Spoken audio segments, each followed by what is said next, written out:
Today, I'm so excited to be speaking with Edward O'Keefe about his new book, The Loves of Theodore Roosevelt, The Women Who Created a President. Edward O'Keefe is the CEO of the Theodore Roosevelt Presidential Library Foundation. He previously spent 2 decades in broadcast and digital media, during which time he received a Primetime Emmy Award for his work with Anthony Bourdain for Parts Unknown, 2 Webby Awards, the Edward R. Murrow Award, and a George Foster Peabody Award for ABC News coverage of 9/11. A former fellow at the Harvard Kennedy School, The Loves of Theodore Roosevelt is O'Keefe's first book.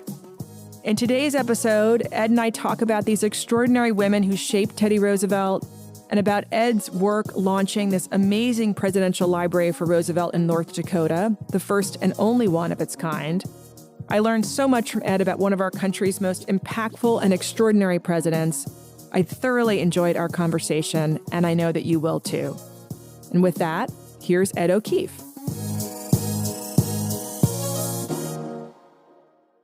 Ed, it is such a pleasure to have you here. I'm so excited to talk to you about this book. Leslie, it's a pleasure to be with you. Thank you so much. So, The Loves of Theodore Roosevelt, and the Women Who Created a President. Tell me, how did you come upon this subject matter? How did you learn about this? I know you're a native North Dakotian. Is that correct? North Dakotan. I think North Dakotan. Yes. Yeah. We'll call the South Dakotans. We're North Dakotans. Yeah. Oh, and I like how you have a little twang there when you say that. Yeah, thank you. Rivalries. They exist everywhere. You know, it's funny. It's like the New Yorkers. I'm from New Jersey originally. New Jerseyans, maybe. And so, yeah, the Dakotans. I think that works. But you've always been a fan of Teddy Roosevelt. But how did this whole thing come about? Leslie, when you grow up in North Dakota, you have a limited number of potential heroes, right? You've got Lawrence Welk, Roger Maris, right now maybe Phil Jackson or Josh Duhamel, right? Louis L'Amour, Peggy Lee. Yes. Peggy Lee. I chose Theodore Roosevelt. Okay. And TR, it's a legendary story. For those who don't know, Theodore Roosevelt lived for the better part of 2 years in Medora, North Dakota, the Badlands of North Dakota, as a rancher and a cowboy. And these were the formative experiences of his life. It was the fulcrum of the hero's journey. Those 2 years, he said, really were the experiences that allowed him to become president of the United States. So when you're growing up in North Dakota, and obviously TR is a New Yorker. I admit this to my New Yorker wife. She reminds me all the time, he was governor of New York. He was born in New York. I say back, he was born by chance, but he was a North Dakotan by choice. I love that. And that's true. That was the big transformative experience of his life, right? That period of North Dakota. He lived in North Dakota and lived what he would later call the strenuous life. I think, growing up in New York, and imagine he's born in 1858, so his formative years are 1860s, 1870s. These are smog-ridden, environmental disaster of all kinds of coal fires and soot, and the streets are, we're not talking about indoor plumbing at this point, right? It's sewage and waste, and he's asthmatic. He's deeply asthmatic. And so this boy is growing up wanting to be outside, but he's literally suffocated by his surroundings. And, he lives a life of the mind. He's a naturalist and a scientist. He does taxidermy for fun. He's an oddball, right? He's not the Theodore Roosevelt we necessarily know from Mount Rushmore. And so you just can imagine what it must have been like when he got his first breath of fresh air.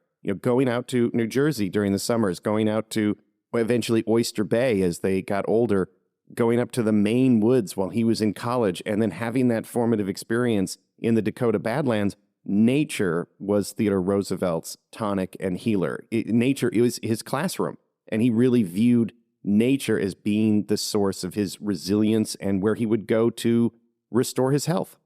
So you are obviously a lifelong fan, and I love, by the way, that as part of your education in North Dakota, it's such an integral part of it, learning about Teddy Roosevelt. But how did you come to decide to write this book or get inspired to write this book? Because your background is in media, right? Yes. You're a producer and reporter, and then you ended up at Harvard, right? Yes. So I was 20 years in media. I worked for ABC News. I was the founding editor-in-chief of Now This, and then I worked for CNN for 5 years. The show that most people recognize is I worked on Explorer Parts Unknown with Anthony Bourdain.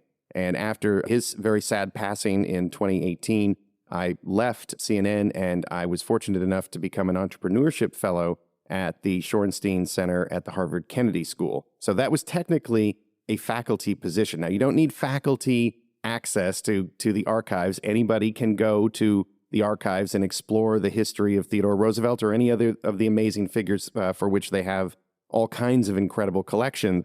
But because I was, for the first time in my professional life, able to take a breath and take some time with the collection, I dove in and was preparing what became the book proposal that we sold to Simon & Schuster and now is The Loves of Theodore Roosevelt, the Women Who Created a President. It was a lifelong passion that I had had for TR, but I actually, when I began doing the research, I thought I would write the story of Theodore Roosevelt's time in the West, how his experiences in my home state of North Dakota really allowed him to become the president that changed the country and opened up the American century.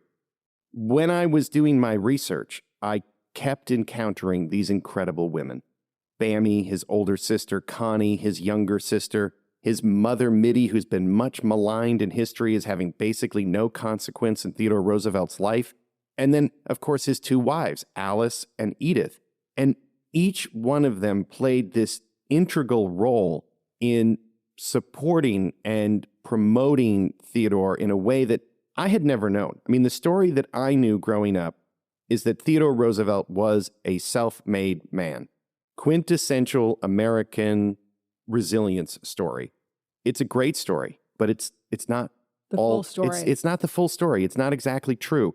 He needed help. He had help. He had his sisters, his wives, his mother, all of these people in his life, as all of us who have ever had any success in anything do. I mean, if you're fortunate enough to have family, friends, brothers, sisters, a mother, a father, somebody, colleague, somebody that helps you in your moments of darkness. It takes a village, as Hillary Clinton would say. It takes a village, and Theodore definitely had a village, and I didn't know that story. And I thought, wow, I thought I knew everything about Theodore Roosevelt, and here are these amazing women who have not gotten their due in history. I want to write that story. But had you, when you went to Harvard as a faculty member, were you going there to research Roosevelt? No. I was somewhat breaking the rules a little bit. Nobody's ever chastised me for it. I don't know. I think I'm exposed. I published the book. So I was there to do research on how the streaming networks, Hulu, Netflix, Amazon, Apple, would do shows like we were doing with Anthony Bourdain. Nonfiction, news, documentaries, things that I think convey important information about our past and present, and that really, that's how people are learning about their world now. I did that at Now This. At Now This, it's a social mobile video company. We were the first people to publish any news of any kind in video form on Instagram. I mean, now it's obviously a very big source of information for people. We were the most popular publisher on Facebook for news and information. That's obviously become a bit of a hotbed of news and information. So this was back in 2011, 2012.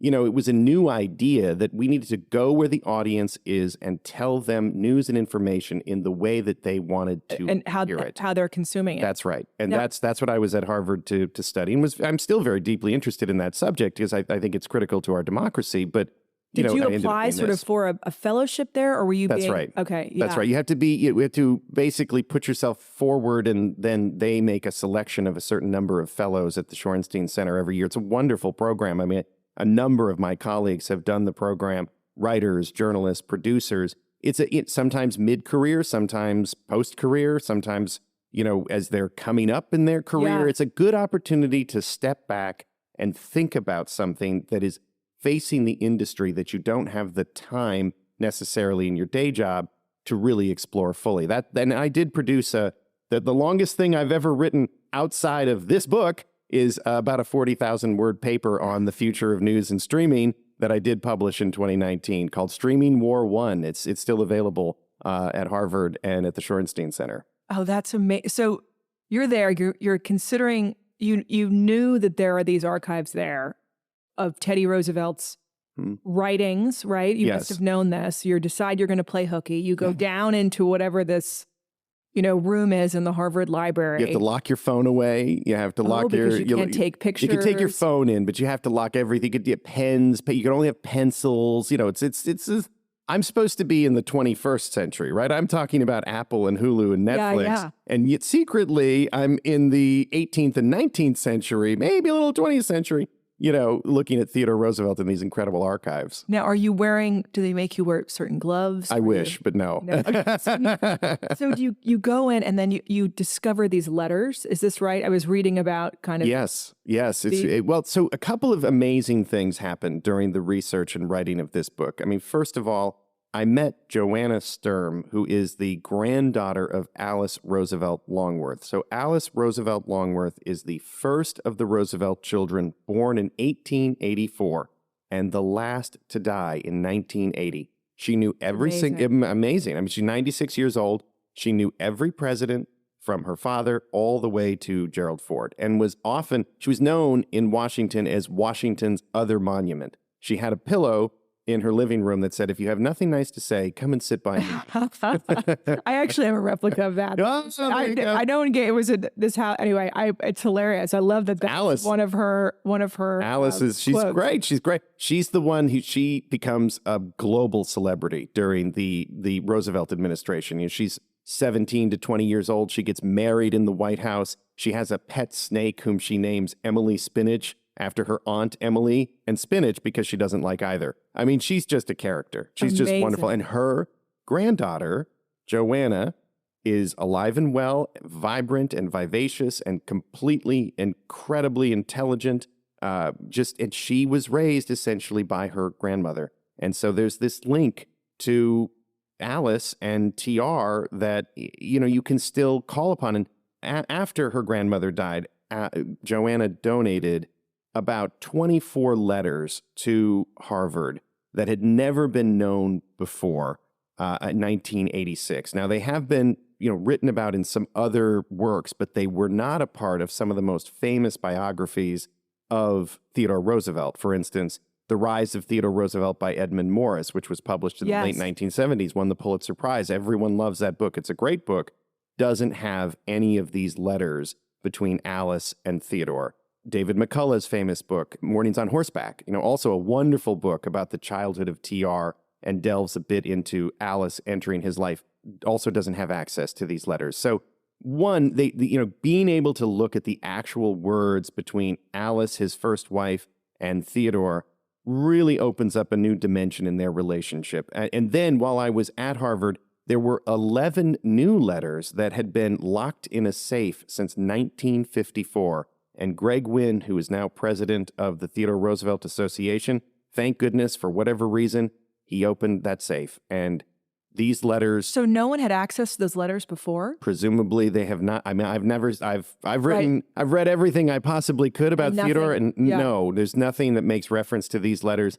One of the most extraordinary letters is actually the first letter ever written from Theodore Roosevelt's father to Theodore when he was 3 years old. So obviously he wasn't reading the letter. It was going to be read to him by his mother, but it's actually on stationery that shows a statue of Andrew Jackson, which sits outside the White House to this day.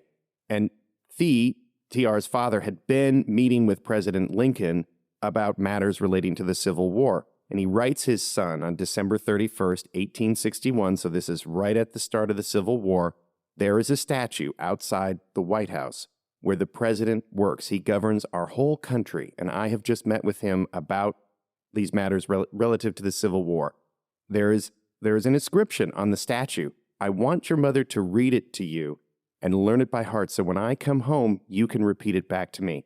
And it says, the Federal Union, it must be preserved. I mean, that's pretty extraordinary. Wow, it's very moving, actually. Very moving, right? And to think also...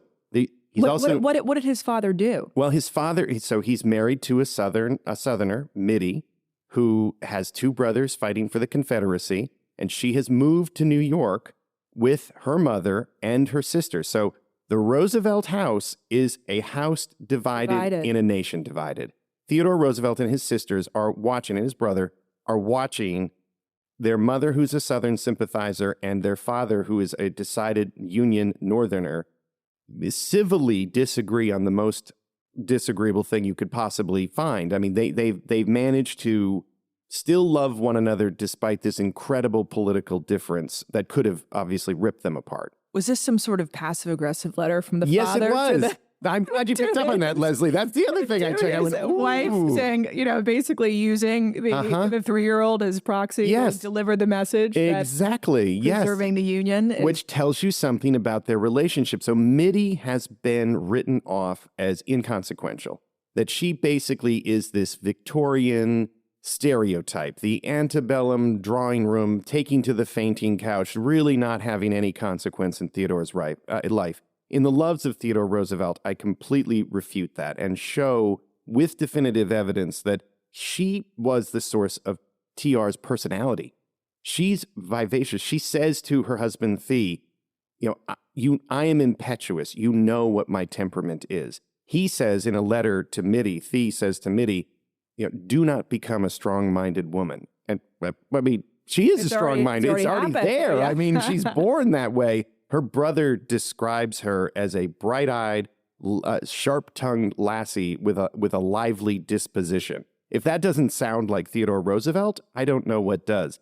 And it's Mitty who's got these coy turns of phrase, this Southern kind of way of looking at the world. She teaches Theodore, literally from the McGuffey readers, phrases like nervous Nellies and speak softly and carry a big stick. He learns that from his mother, not from his father. Theodore Roosevelt's father, his own brother says of Thee and Mitty, between your solemnity and her liveliness, you make an even pair. As the cliche goes, opposites attract. Yeah. And, as great as Theodore Roosevelt's father was, and he was a phenomenal influence on his son, and he dies very young in his son's life. I mean, Theodore is only 20 years old when his father passes away. So whatever greatness he bestowed on him, it becomes even greater in the memory because he's gone.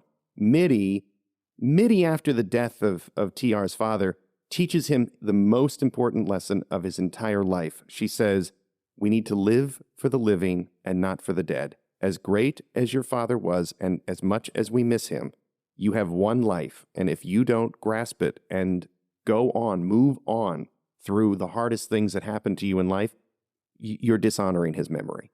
You need to find a way through it. Well, that lesson, obviously was hugely impactful to him because he did experience so much loss later in his life. But his father also was at war. I mean, you're talking about him writing to his mom. So he never served. He never served in the army. He hired a substitute, which was pretty common at the time. His wife forbade him. So he was just in Washington meeting with the president. He wasn't away fighting in the war. So what he did is he found another way to help. He was petitioning Lincoln and Congress to pass what became known as an allotment bill so he could go around to the soldiers and have them send a certain amount of their pay back home to their families, which complemented his puritanical bent, because if they had full access to their salaries, they might spend it on liquor or fun or other things, right? And so he was trying to convince soldiers, who were obviously the primary breadwinners for their families, to take a portion of their pay and automatically send it back to their families at home. And he succeeded. That did pass. And he went around. I mean, he was on battlefields. He was meeting with soldiers to sign them up for this allotment system. I mean, he did quite a lot he's the co-founder of the American Museum of Natural History. Bammy, Theodore Roosevelt's older sister, has a spinal defect. And so concerned is Thee about his daughter's spinal defect, he forms the first orthopedic hospital in New York City. He's a part of the foundation of the Met. I mean, you can't throw a stone in New York and not find something that isn't connected to the Theodore Roosevelt legacy, and specifically his father. He's a wonderful philanthropist and a really giving person in society. What he did in the Civil War was actually very commensurate with his personality. He didn't fight, but he did fight for the Northern cause. And then how did he die? Well, stomach cancer, and it was quite sudden. He was in this political battle, and they thought that he was showing some signs of stress from the political battle.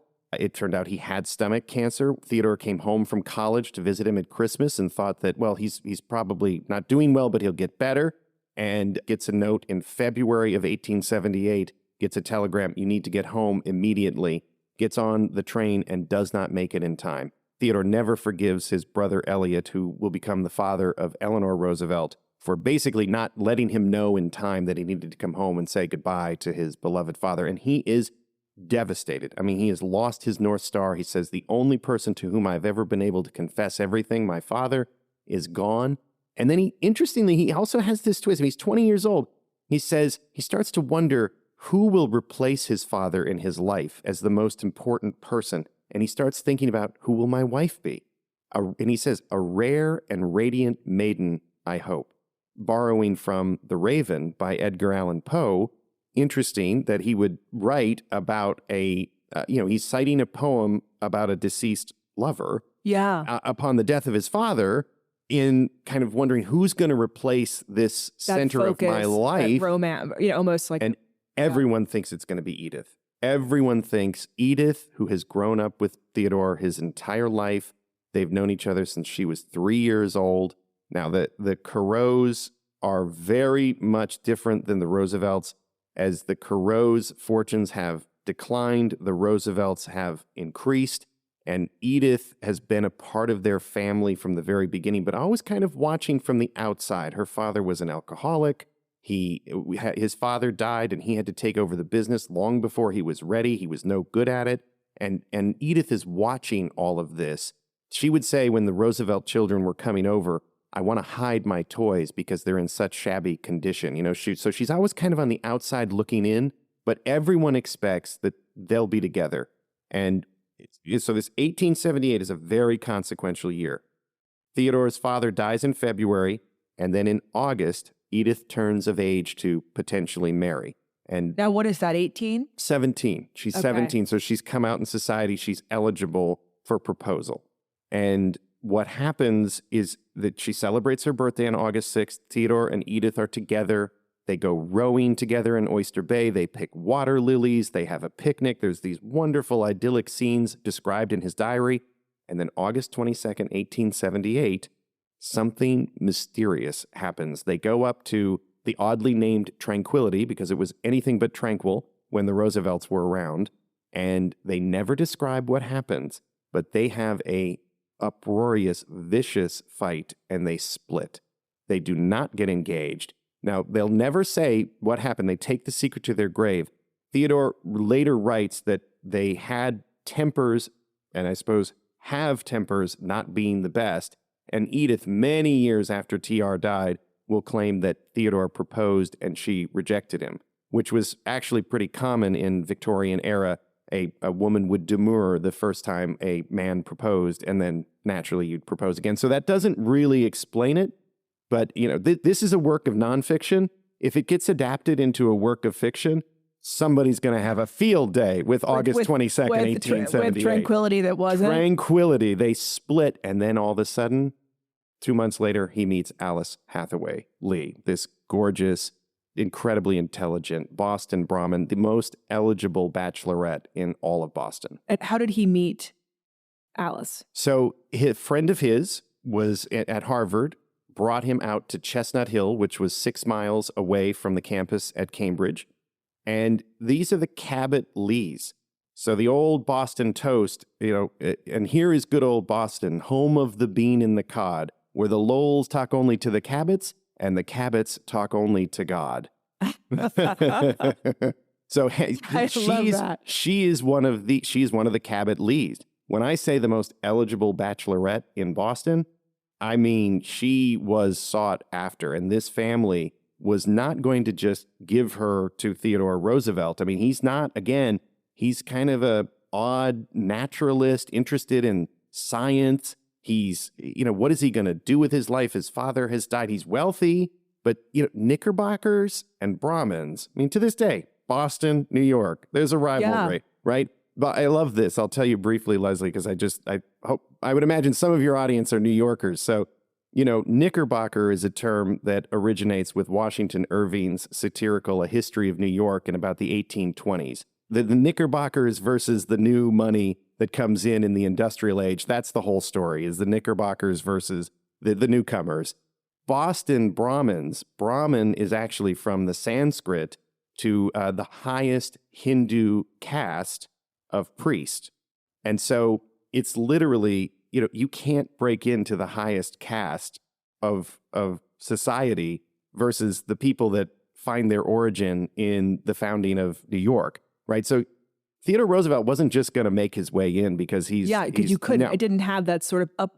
New York's always had sort of a respect for sort of those that are upwardly mobile, and right, where Boston, it seems as if is always you were either born in that caste or you weren't. That's what it says. A Brahmin was born that way, and a Knickerbocker who fought their way in, and never the twain shall meet. So you can imagine. I mean, this energetic scientist with specimens in various stages of decay in his pockets. He smells like formaldehyde some of the time because he's not Theodore that you think of, right? So what was her interest then? He is irrepressible. I mean, and he was determined. He spent 2 years trying to win her hand, and he was absolutely relentless. I mean, he spent the modern equivalent of tens of thousands of dollars on trinkets and jewelry. He would ride to her house so many times. I mean, I document it in The Loves of Theodore Roosevelt, 60, 70, 80 times over the course of a year. And this is, again, a 12-mile round trip from Cambridge in the 1870s. He's in Cambridge. He's got his horse. He's got his horse, Light Horse. Yep. And so your horse is sort of in your stable there at Harvard. Well, and you have to pay for that, right? That's like having a car at college, right? Mom and Dad have got to make sure you got a car. I mean, he's got it all. So he lames his horse, Lightfoot. And so then the next year, he gets a dog cart, which is the 1870s equivalent of a roadster. So he steps it up a notch, and it's just... You see I wish people could see like the dog cart. It's not really a cart. It's like a sleigh. Okay. So he had it would be pulled by a horse on a... I mean... Right, of course. And in The Loves of Theodore Roosevelt, I document how Theodore is recording in his diary what a great success all of this is, and all of his classmates are saying, oh my goodness, this guy is really strange. I mean... Well, never have you seen more comic a courtier than Theodore Roosevelt on this not so stylish turnout? A dog, but he was that determined. I mean, he didn't necessarily care what other people thought of him. He wanted to win the hand of Alice. And why did he want you? So Alice, like Mitty, is also written off. She spends 6 years in his life, from 1878 to 1884. In the 4 years that they are married, he, in his own words, rises like a rocket. He becomes the youngest New York State Assemblyman in the history of New York to this day. He writes his first major book, The Naval War of 1812. The only thing he doesn't do, the only thing Theodore Roosevelt ever quit, law school. He went to Columbia Law School and did not graduate. They conferred a degree later, for good reason. But if you've got a law degree out there, you've done something that TR never accomplished. So. Man, who knew that I had something on TR? But so tell me though, in reading a little bit, about your book and him for today, his senior thesis at Harvard. So now it's 1880. So you said that he met Alice 2 years in the Edith earlier. breakup in 78. He meets her 2 months later. So he's in his courtship in and around now, right, with Alice, I think. His thesis, he wrote that women ought to be paid equal to men, and they should have the option of keeping their maiden name. So those are pretty progressive feminist ideals. Is he trying to get Alice's attention with that? 100%. Okay. I was going to say, or is this a Mitty influence, or what is the... We have no documented evidence of Mitty's feelings about suffrage. I mean, she was, born in the 1830s, so it's hard to imagine she would have been very progressive on the issue. But Alice and her family, again, those Boston Brahmins were progressive. They were the ones leading social reform, and equality, suffrage, was one of those tenets. And so, you have to imagine that Theodore Roosevelt he's lost his father, he's away at college, and he's surrounded by this family, the Lees and the Saltonstalls, who share a big plot of land in Chestnut Hill. And they talk politics, they talk poetry, literature, and all of it is around social reform. And so right at that crucible, when he finally wins the hand of Alice, they announce their engagement publicly on February 14th, 1880, Valentine's Day. And in June, so just a couple of months later, he produces The Practicability of Men and Women Having Equal Rights. And so he says that women should become judges and lawyers, that, as you said, Leslie, they should keep their maiden names upon marriage, that they should undoubtedly have the right to vote and get equal pay for equal work. He's saying this in 1880. This is 40 years before suffrage. Obviously, he's commenting on things we still debate to this day. It's very progressive. So when do he and Alice get married? They get married on Theodore Roosevelt's birthday, October 27th, 1880. He was a fan of a little numerology. Clearly. He's engagement on February 14th. I like everything about him except for the dead taxidermy. Lots of that. Yeah. He's an intellectual, as you described, and he's graduating from Harvard. They just got married, and he thinks about a career in academia. Yes. Right? And Alice intervenes. Well, she let's put it this way. Alice traveled in first class, and science was issuing no tickets in that class. So I think he knew he needed to live a life of consequence, and that he had a certain standard that would have to be kept up if he was going to marry Alice. I'm sure undoubtedly George Cabot Lee, his father-in-law, might have made that point as well. Theodore Roosevelt grew up about 5 blocks away from Edith Jones, and Edith Jones became Edith Wharton. So the phrase "keeping up with the Joneses" is quite literally describing how the Joneses were moving from the Lower East Side further and further uptown to Fifth Avenue, to Park Avenue, right? That's the origin of the phrase "keeping up with the Joneses." There's no way. Amazing. He wanted to be a naturalist and a scientist. Now, a couple of things happened, to be fair. At the time, science was now going into the laboratory. It was going into experiments, and it was going out of the natural world and into a laboratory. And he wasn't much interested in that. So those two things, Alice and the way science was progressing at the time, really pushed him into a different life. But Alice, he said of Alice, "I like to talk over everything with Alice, from politics to poetry. You could not find 2 more diametrically opposite women on the face of the earth than Alice Hathaway Lee and Edith Kermit Carew. And yet they both become Theodore Roosevelt's wives within the space of 6 years." And it's kind of extraordinary to think about, because Alice has grown up wealthy. She's grown up privileged. She's athletic. She's very tall. She's known as Sunshine. I mean, so vibrant is her infectious personality that they call her Sunshine. Everybody loves her. She lights up a room. And Edith is more circumspect and quiet. She's had a harder childhood, and she knows tougher times in life. And, she's more introverted and quiet and reserved and taciturn. I mean, her stepdaughter will eventually, she has a quality sort of like parchment. She's a little detached. They'll say of Edith that, just as she comes into view and the click of the shutter is about to happen, she turns out of view. So I'm trying to imagine in The Loves of Theodore Roosevelt these 2 incredibly different women. And I think Alice had an opinion that she would say when Theodore returned home from Columbia Law School, "Teddy's home, come and share him." And by the way, she was the only one amongst a very small set of family and friends who called him Teddy. And after she died, because that was her nickname for him, he hated the name. He did not want to be called Teddy. He loathed it. He was smart enough to know that he wasn't going to fight it politically when it became his public nickname, but nobody called him Teddy. And privately. No, just Alice. Alice and very close family at that time. So he wants to go teach at Groton. He wants to go be a science teacher. Alice says, absolutely not. Yep. There's a great letter from 1882, by the way, where Theodore Roosevelt writes the Smithsonian and says, "I've just recently gotten married, and I have all of this taxidermy.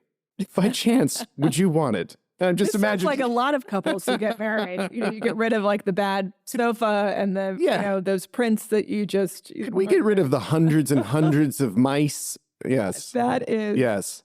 So he goes to Columbia, he drops out, but does he immediately pursue a career in politics? Almost immediately. He gets to New York, he starts studying the law, and as I write in The Loves of Theodore Roosevelt, he's very interested in the law relative to how the law can empower the people. He doesn't like the arguing about the law, he thinks, well, why shouldn't I be the one making the law? Right? I mean, Right. what does a politician do? Right? They make the law. And then the lawyers, figure out what we meant when we made it, lawyers and judges. So it doesn't fit him well that to be in law school or to be a lawyer. He wants to be the one who's actually affecting social change, and very quickly. And for this time, being in politics was not something that the elite in society did. They had access to power through their money, through their influence. It wasn't like today where it's, well, maybe not like today, but I was going to say, it is interesting because he might have even sort of set the standard for that kind of service, right? Of those that did come from means, right? And, to actually care about, and public service. Exactly. He was definitely, like FDR, thought of as a traitor to his class, because why would you go be a politician, and especially a populist politician who will fight for fair wages or equal work or safety conditions or trust bust or conservation? What is conservation at that time, right? I mean, the Speaker of the House during TR's first conservation bill said there will not be one dime for scenery.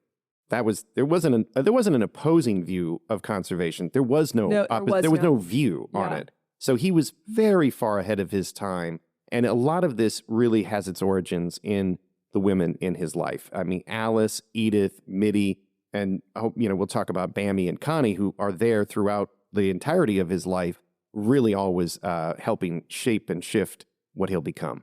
So Alice, they're partners, real partners. Yes. It sounds like he talks to her about everything. She influences his career decisions. He's a politician now. They're in New York, and she is having their first and only child and dies. Yes, very tragically. I mean, just to set the stage, Theodore mysteriously goes to Albany, even though he knows his wife is due any day. Now, it wasn't uncommon for a man at that age to not be in the delivery room, right, which would have been at home, not at a hospital. But still, they'd have a lot of trouble getting pregnant. It will be later revealed that Alice had to undergo a gynecological surgery in order to get pregnant. So he knew she might be in some strain or danger. And he returns to Albany. He gets a telegram saying that the baby has been born on February 12th and that Alice is only fairly well. He completes his committee work, and he gets a second telegram that we don't know the contents of it, but we know from a fellow state legislator that Theodore Roosevelt's face went, quote, ashen. He went stark white, ran out of the New York State Assembly to the train station, and there was a dense, horrible fog in New York. The New York Times actually wrote an article about the weather and called it suicidal weather, that the fog was so thick you couldn't see 1 inch in front of your face, that they had to shut down the ports, and it was lucky the train was even going to come. It took 5.5 hours for a trip that normally would have taken about 2.5 hours. So he finally reaches New York, and he runs from Grand Central Station to 6 West 57th Street. There, Eliot says famously, there is a curse on this house. Mother is dying, and Alice is dying too. And he goes up, he runs to the 3rd floor. He sees his wife, who has given birth to their daughter 2 days earlier, holds her in his arms until 2:30 in the morning, when he's called down to the 2nd floor, where Mitty, his mother, is dying of typhoid. At the same time? At the exact same time, 1 floor apart, in the same house, on Valentine's Day. I mean, if you wrote it, it's unbelievable. His mother dies at 2:30 in the morning, surrounded by their family. Then he goes back upstairs to the 3rd floor. He holds Alice, refuses to let her out of his arms for 12 hours. And at 1:30 in the afternoon on February 14th, 1884, Alice dies in his arms. On the same day, he writes an X in his diary. The light has gone out of my life. And remember, Alice's nickname, Sunshine, right? The sunshine, the light of my life is gone. He really, truly, I mean, he had to be handled like a child at the gravesite. It was a horrific double funeral at Fifth Avenue Presbyterian, which is still standing today. You can go to Fifth Avenue Presbyterian and see the site. They had 2 twin hearses that went to Greenwood Cemetery, and he turned west. He quit his job in the New York State Assembly, didn't stand for re-election. He was defeated. His political candidate was defeated at the 1884 Republican National Convention, and that's when he went to Dakota. He said, I'm out. I'm done. How did he decide to go to North Dakota? He had gone there in September of the previous year and hunted. He wanted to hunt a buffalo, ironically, before he thought they were going to be extinct. I don't know that he saw the irony in that, but he had been there. And while he was there, he had invested half of his inheritance, $14,000 at the time, equivalent to hundreds of thousands, if not millions of dollars today, in a ranch. And so at that time, he would open range, right? So he didn't buy the land, he bought the cattle. So he always was going to have a life in both worlds. He knew, I like to say now that in the East, you feel Theodore Roosevelt's ghost. In the West, you feel Theodore Roosevelt's spirit, because that is where TR came to be reborn. That is where this is what you say to your wife. That's what I say to her when she says, it takes 2 flights to get there. I know it's great, but... So he is out there for 2 years. What is he doing during this time? Is he hunting or he's... Absolutely, yeah. He's mourning. I mean, he's depressed. The only person who will ever use the D word is his daughter, Alice. She will say, Dad is depressed, right? I mean, so Alice stays behind in New York. And this is where Bammy comes in. So Bammy, his older sister, TR says of her, she is the real atlas of the family, carrying the world on her shoulders. Eleanor Roosevelt will later say of Bammy that had she been a man, had Bammy been a man, she, not Theodore, would have been president of the United States. I mean, so she's a remarkable woman.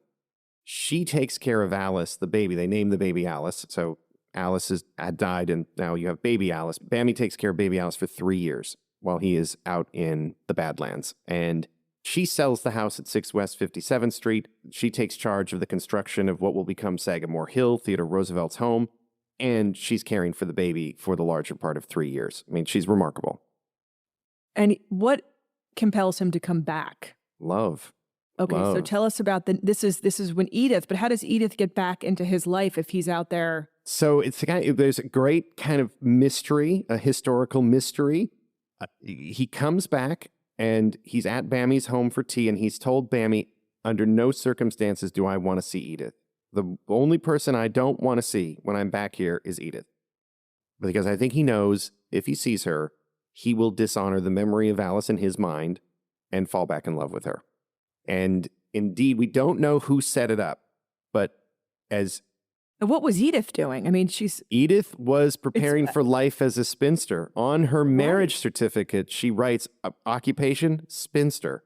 I mean, she's reached the age where if she doesn't marry now, what soon... was I know you'll probably know this, and if you don't know this, we can edit it out. But what is the origin of the term spinster? That's a good question. I don't know I'm going to look that up. That's a good, now I'll know I need to know. Maybe I'll use the World Wide Web here and see if I can find it. Okay. Because it's interesting, right? That actually, know that there's some, or maybe it's, occupation. They would be, he puts ranchman and she puts spinster. Right. Right. And she knew that was, she never married.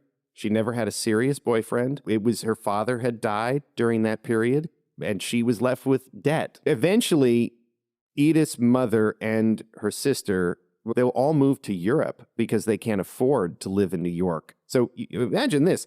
Theodore Roosevelt is out in the Dakota Badlands. That's about as far as the train will go. And Edith goes to Europe.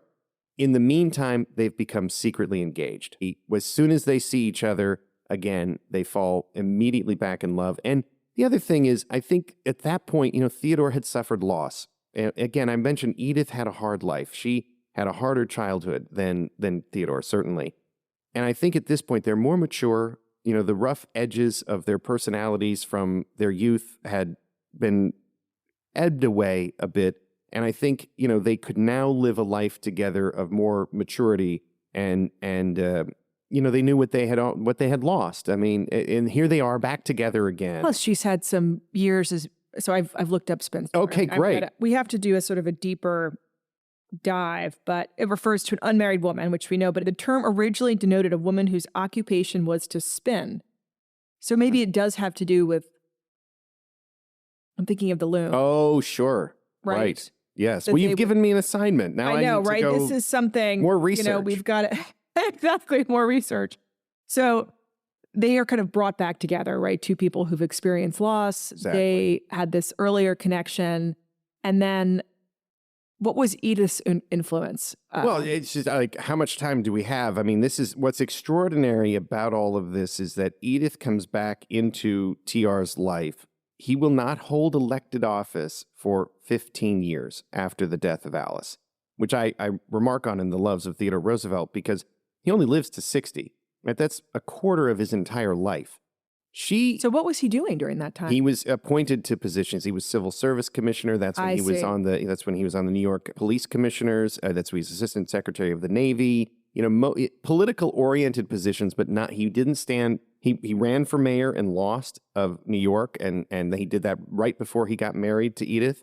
He thought about running for mayor of New York again in 1894, and Edith said no.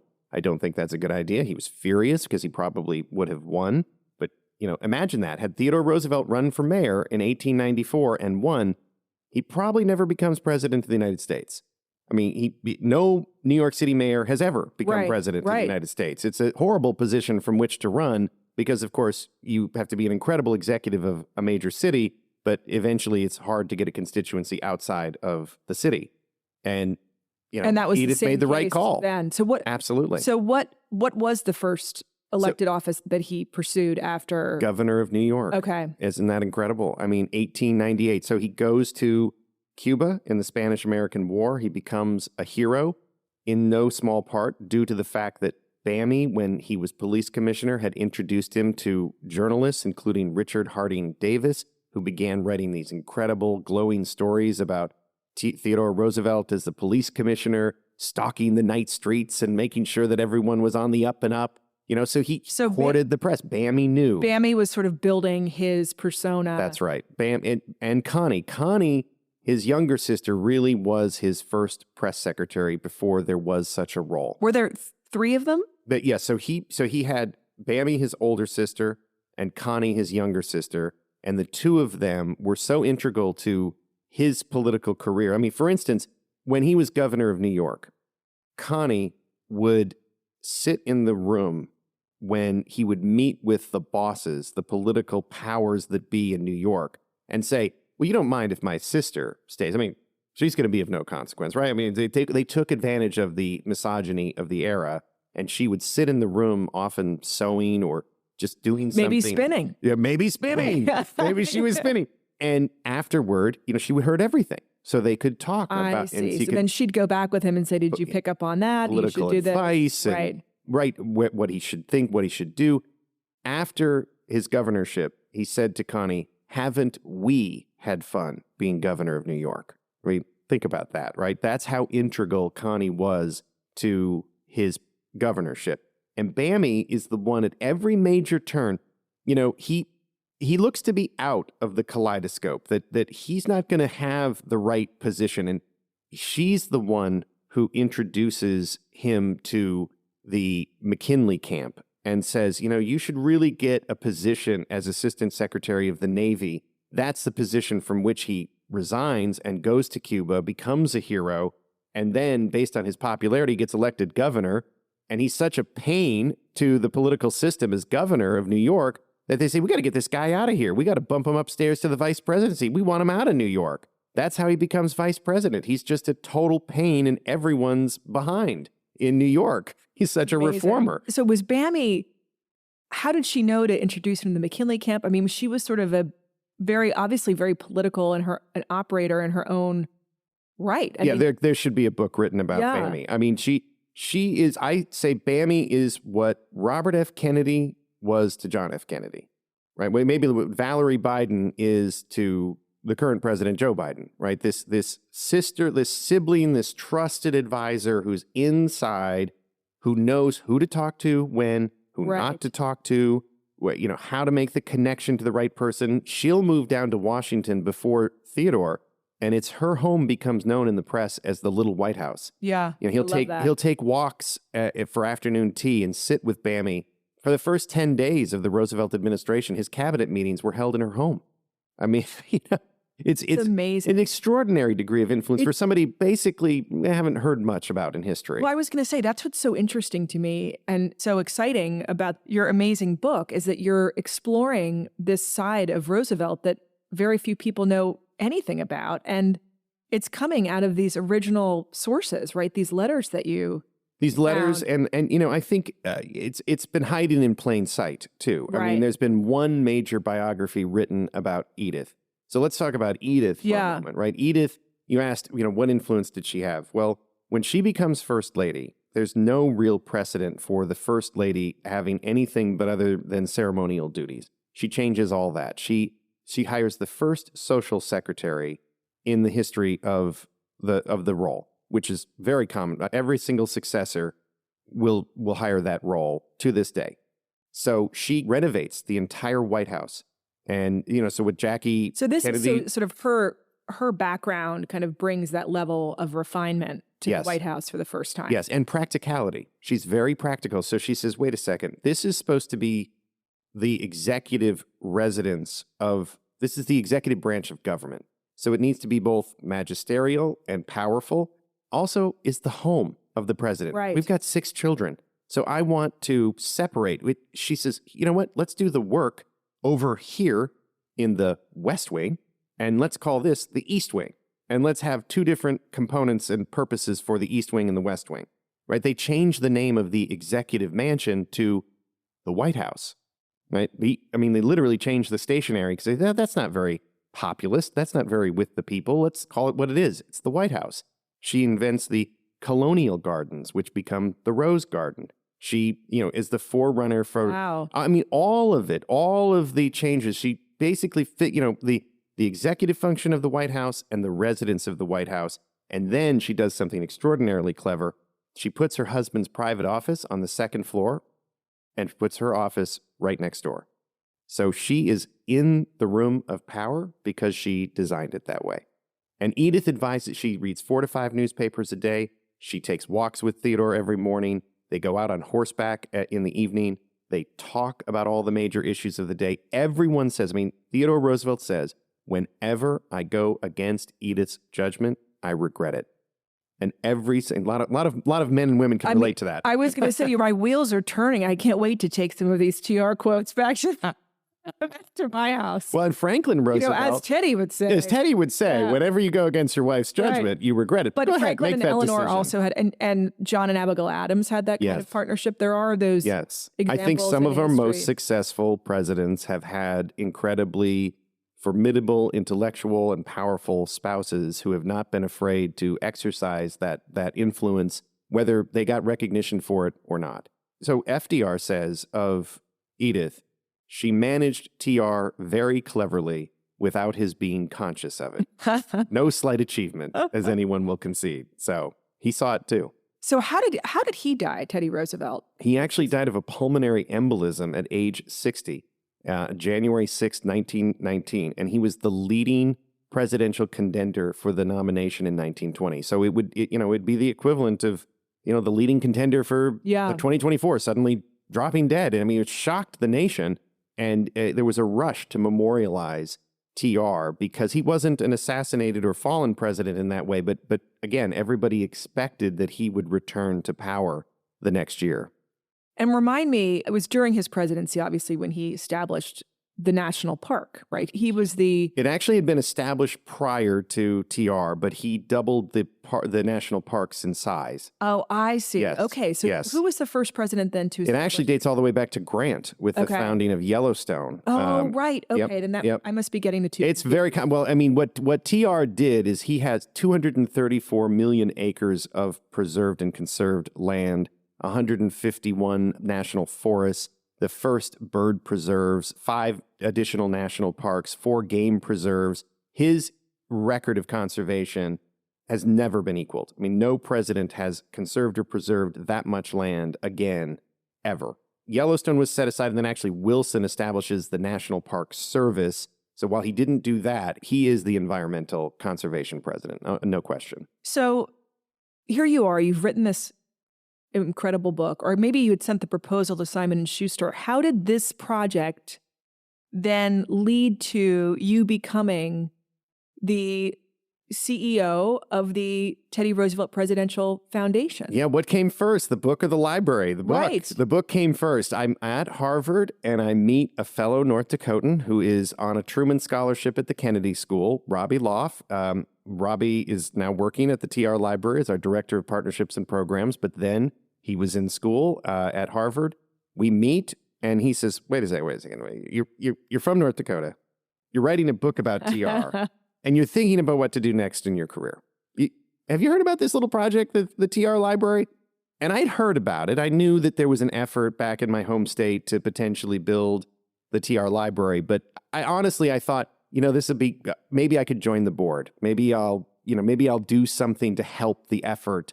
I never in a million years thought that I would become the CEO of the TR Library. Never. Well, I'm just so shocked by a president who had such incredible impact and is so well known, doesn't have his own library yet or his own museum. Yeah, TR predates the presidential library system. It started with FDR, and then Hoover retroactively, even though he was out of office, did establish his presidential library in West Branch, Iowa. And so when TR died, as I said, unexpectedly, the Congress passed the Theodore Roosevelt Memorial Association Act, which is the first and only time in U.S. history that Congress has passed a memorialization of a president in that way. Not for Washington, not for Jefferson, not for Lincoln, nothing. TR is the only one. That established efforts that then preserved his boyhood home and eventually Sagamore Hill, which is now a National Historic Site, but no presidential library for perhaps, he's top 5 president, right? We just saw the poll come out again. I mean, he consistently is in the top 5. He's on Mount Rushmore. He's obviously an incredibly, let me just put it this way. If TR did not exist and my book proposal told the story of his life, it would have been rejected for being too fanciful and crazy. Right. I mean, he's the only president that you can really say his time out of the White House is more interesting than his time in the White House. And his time in the White House is pretty interesting. Right.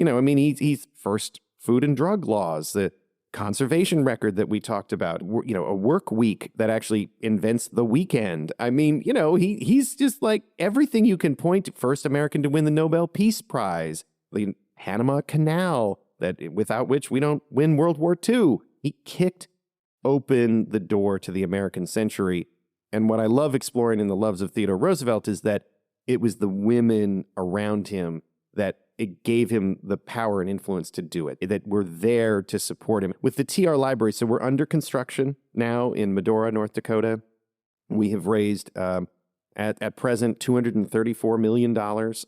And we've got a $50 million endowment from the state of North Dakota to support ongoing operations and maintenance. Our anticipated opening is July 4th, 2026, the 250th anniversary of America. That's amazing. And I've seen some of the schematics of it. And I love how it really just kind of is part of the landscape. Yes. So Snøhetta is our architect. They are here they're all over the world. They're a global architecture practice. They're landscape integrated architects. They designed the 9/11 memorial here in New York. The SF MoMA out in San Francisco, a lot of work in the Norwegian National Park System. And what they've designed out in the Badlands, which is now currently under construction and you're starting to see, is a celebration of the land. It's 93 acres in which people are going to be able to, come in to go to a museum, certainly, and see this extraordinary life, experience this extraordinary life, but they're going to get out into nature, right? Go on a walk, go on a hike, get on horseback. We'll be the only presidential library you can ride a horse to. I love that. Now, is this land part of his property that he had his ranch on? He never actually owned land. So he, because he didn't have to at that time, so when he went out though, but when you were saying earlier that he had sort of spent kind of a big chunk of his inheritance on cattle. He had the cattle. I see. So he did have two ranches. Was it in that area? Yes. Okay. Oh, yes. So this is where Theodore Roosevelt National Park is. So again, when TR died, there was an effort to build a memorial in the east, and that became a park in Oyster Bay that exists to this day, and in the west. And so they knew from the very beginning that they wanted to have a park. That became a memorial park and eventually a national park, the only park, Theodore Roosevelt National Park, named for a person, let alone a president. That is literally 20 yards from where we're building the Theodore Roosevelt Presidential Library. Now tell me about, and if if you can't speak to this, I won't put you on the spot, but the statue outside of the Museum of Natural History Yes. was removed, and we can, I have my own opinions about that, and I guess that it should still be there, and if there has to be a plaque explaining certain things, but it's not, and that was the decision of the board of the museum. But I believe that the statue might have made its way out your way. Yes, Leslie, we like to say it is in a safe and secure location in North Dakota. Man, I didn't realize we probably had to keep it under wraps. But when you and I first met, you told me the story of how I should mention that Ed and I met at a dinner, and I could talk to Ed for hours and hours about all the incredible knowledge that he has about Teddy Roosevelt and everything else you've done in your incredible career. But it was sort of in the dark of night that you had to take the statue right? So tell. Yeah, I mean, I think, so obviously, the American Museum of Natural History was in a bit of a conundrum because the statue, the equestrian statue, which has stood there since the 1940s, was actually city property. And so AM&H could request its removal, but ultimately it was up to the city, and that fell within the design committee of New York. I'm forgetting the actual name of the committee that's responsible for it, but essentially the city had to agree with AM&H to remove it. In order to do that, they had to have a receiving institution. And I'll say, not everyone loves that statue for good reason, right? We saw the composition of the statue as presenting a racial hierarchy. We saw that there was very little context. A QR code at the base of the statue is not the same as, putting Guernica in the back of a museum and saying, go ahead and look at it if you'd like, but it's out in public view. So there was very little context. And, consent was also an issue. Again, it's outside, it's public, it's not in the institution where you make a conscious decision about seeing it. So those were the things they had to deal with. What we said is, look, we believe that, Theodore Roosevelt never wanted any statues to himself. I mean, believe it or not, he said one of the things that doesn't wear well is statues. And he explicitly said that he didn't want any of these efforts that eventually came to pass. His sisters were extraordinary in preserving that legacy. They preserved the boyhood home. They obviously later preserved Sagamore Hill. I think what we felt is that in order to preserve the life and legacy of Theodore Roosevelt, let's take this object and store it for a good long while and have a productive and constructive conversation around about what, if anything, should ever be done with it. And we've taken a lot of pains and done a lot of work, particularly with the tribal nations that share geography with North Dakota. We had the tribal chairs out to the land. The first thing we did when we acquired the land from the U.S. Forest Service was have the tribal chairs there for a land blessing and a private meeting with the Roosevelt family to not just talk about the past, but to talk about the future. Reservations are really what are there around the Badlands. Yeah, I mean, tribes this is an amazing fulcrum of history here, right? It's not just in his personal story. This is not far from the Medora and the Badlands are not far from where Sacagawea met Lewis and Clark. Right. This is the pathway that leads to, the Battle of Little Bighorn, or as it's known by our tribal friends, the Battle of Greasy Grass, right? There's just an amazing amount of history. And the tribal communities that we work with, they have a Mandan Hidatsa Arikara tribe, which is about 50 minutes east of the North Unit of Theodore Roosevelt National Park. They have a $30 million interpretive center that tells their story from their point of view. It's an extraordinary experience. They want people to come. They want people to visit. They may not love Theodore Roosevelt, but they love the idea that more people will be coming to North Dakota, will be coming to the Badlands, and hopefully will come visit the tribal nations and see for themselves and hear their own story from their perspective, not ours. Well, I can't wait. I hope that we can somehow arrange a visit for yes. I want to come to the opening. I'm inviting myself to the opening. It's going to be in fantastic. July of 2026. July 4th, 2026. It's going to be extraordinary. We're actively fundraising. If anybody's interested in joining the cause, I was going to say, let's trlibrary.com/donate. Yes. We very much want people to be in the arena with us. I mean, this is not just a North Dakota effort. This is a global project with very proud North Dakota roots. We've got donors from all 50 states and 7 countries. I mean, Theodore Roosevelt is a remarkably popular figure around the globe. Brene Brown's entire philosophy of vulnerability is based on Theodore Roosevelt's In the Arena speech. LeBron James, when he broke the NBA scoring record, he cited Theodore Roosevelt, but in the arena on his shoes before the game. And Miley Cyrus, when she was singing at the Grammys, she said, hey, there's the TR speech right there. Have you hit these people up? Do we need anyone listening? I called Miley. Can we connect? She just did. I didn't hear back. Wait, maybe she'll hear the podcast. That is... It's pretty wild, right? It speaks to his influence. I mean, that speech is so incredible. My husband ran for office and didn't win. And, it's just such great perspective. And it's so true. And it's so inspiring. Not the critic who counts. Yes. To the man in the arena. Today, the woman in the arena. I mean, I just want to say quickly, that is the point of the TR Library. It's not about the past. It's about the future. And it's not about necessarily even just telling TR's story. It's about your story. This is where we want people to come. Our pillar principles are leadership, citizenship, and conservation. And as much as we want to celebrate the life and legacy of Theodore Roosevelt, I think it would be more important to him, and it is more important to us, that we create citizens of the future, that we have people who are engaged and know that they can make a difference in their communities. If there's one lesson of Theodore Roosevelt's life, it is that action can make a difference, right? You need whatever cause you care about, whatever you think needs to be changed in the world, you need to take part. You need to be a part of the solution. That's what he did. And that's why I think he's remembered, is that he got in the arena. And, we'll have artifacts and we'll have all kinds of great immersive, almost theatrical experiences. But at the end of the day, I think we hope people exit that museum thinking, I want to make a difference. Yeah. And be inspired. Yep. Absolutely. That's the story of TR's life. Oh, it most certainly is. And I cannot wait. The book comes out May 7th. May 7th, The Loves of Theodore Roosevelt. I have a advanced copy. You do. From Ed, which is so, you might have to, will you sign this for me, Ed? Absolutely. Of course I'll sign it. Ed. Absolutely. And, you mentioned Tranquility, or The Hill of Tranquility. I mean, this just, even though I haven't read it yet because it just came out, I've read obviously snippets and summaries and things, but I can't wait to read it. And I somehow think it's going to end up on a screen somewhere because it's just such an incredible story. I mean, August 22nd, 1878. Some director's going to have fun with that. I mean, we've got 5 female characters, strong leads. We've got love lost and love found again. The February 14th, upstairs, downstairs, 2 people dying at the same time. I like to say, I think the story of the Roosevelts is like the American Crown. I mean, if you start with that family and his grandfather, their 1820s, 1830s, they go all the way through. Basically, Eleanor's last interactions are with President Kennedy.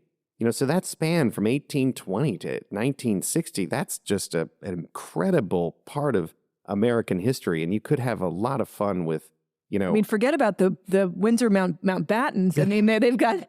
Right, exactly. We've got the Roosevelts. They're our quintessential American family. That's the pitch to Netflix right there. The Crown meets Yellowstone. If you're listening, Netflix, let's do it. Well, Ed, thank you so much for coming. I so enjoyed seeing you again and talking with you. I'm so excited about the book. I know all of our listeners will, like me, rush out to buy their copy on May 6th. And I'm sure also will want to come in 2 years for the opening of the museum itself. And don't forget to visit the website to learn more about it and get involved in honoring this incredible, incredible American. Thank you, Leslie. It's been a joy to be with you. Last thing I'll say is we just launched edwardfokeefe.com, and that has all the places I'm going to be on tour. So, excellent. If you want to come out, we're going to be in Washington, D.C., Kansas City, a whole bunch of stops in Ohio. We'll be back in North Dakota this summer. So we're coming to a town near you. We'd love to see you out there. That's great. If you go to edwardfokeefe.com, you can see where I'm going to be on the book tour. And as we said, trlibrary.com/donate if you'd like to be a part of the TR Library. Awesome. Awesome. Well, I'm going to look that up too, Ed, so I can see where I get to see you again soon. Sounds good. Okay. We'll see you out there. Thank you so much. Thank you. That brings us to the end of this episode of The Interview. A huge thank you again to Ed O'Keefe for joining. And as always, thank you again for listening. If you enjoy the show, please rate and review us on Apple Podcasts and follow us on Instagram at The Interview with Leslie.